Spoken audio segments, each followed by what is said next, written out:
हमारे घर में कोई घटना होती है तो हम सबसे पहले किसको पकड़ेंगे? सबसे पहले तो चौकीदार को पकड़ेंगे ना, कि तुम कहां थे, क्यों ये घटना हो गई तुम्हारे रहते हुए, किस लिए तुमको रखा था। लेकिन यहां नहीं ऐसा हो रहा है।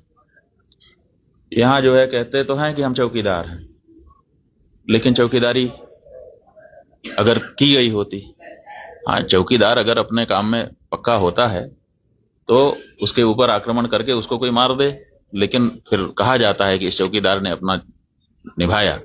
यहां तो कुछ पता ही नहीं है, कोई लड़ा ही नहीं उनसे, किसी ने उनको रोकने की कोशिश ही कहीं नहीं की।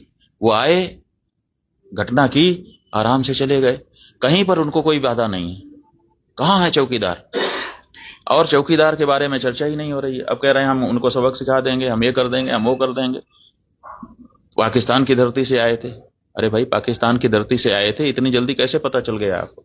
और अगर इतनी जल्दी आपको पता चल जाता है तो घटना के पहले क्यों नहीं पता चल गया? और दूसरी बात यह है कि अगर पाकिस्तान से आए तो पाकिस्तान के खिलाफ अच्छी तगड़ी कार्रवाई करिए। आप कह रहे हैं कि हम सिंधु नदी का जल रोक देंगे। आपके पास जल को रोकने या उसको डाइवर्ट करके अपने ही यहाँ अपने ही देश में रख लेने का कोई उपाय ही नहीं है।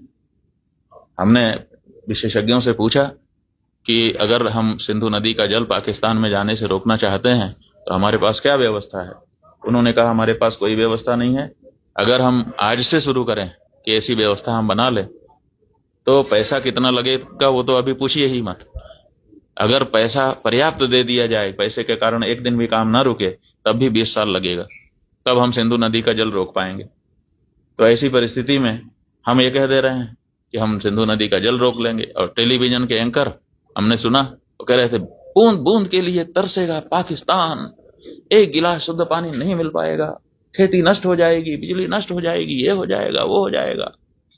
गजब बता रहे थे, ऐसा लग रहा था कि जैसे प्यास तो लग ही गई पाकिस्तान को।